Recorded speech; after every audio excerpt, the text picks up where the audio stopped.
Is that true that motor graders are the hardest heavy equipment to operate? Part 2.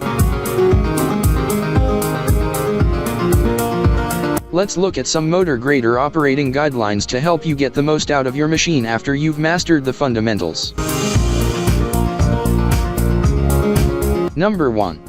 It's critical to understand how to properly position the mold board. It should always be kept straight up and the grader blade should be rolled forward to soften the edge.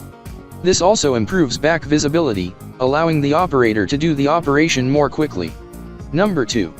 To avoid rolling over, keep the mold board parallel to the front axle, central east to the frame, and lowered close to the ground when tearing across a slope.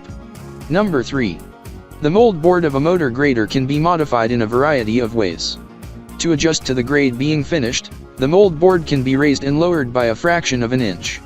The more earth that spills down the heel, the greater the angle of the mold board. Number 4.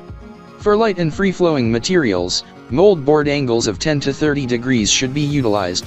For moist and sticky materials, greater mold board angles of 30 to 50 degrees should be used when mixing big windrows and ditching is required. Number 5.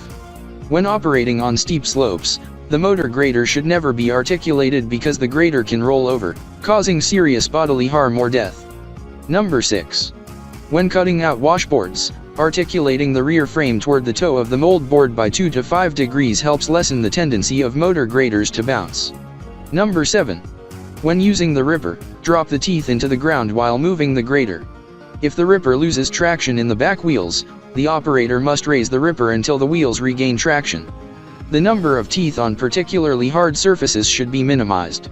Teeth under the pavement should be lowered and the ripper lifted to shatter old pavement.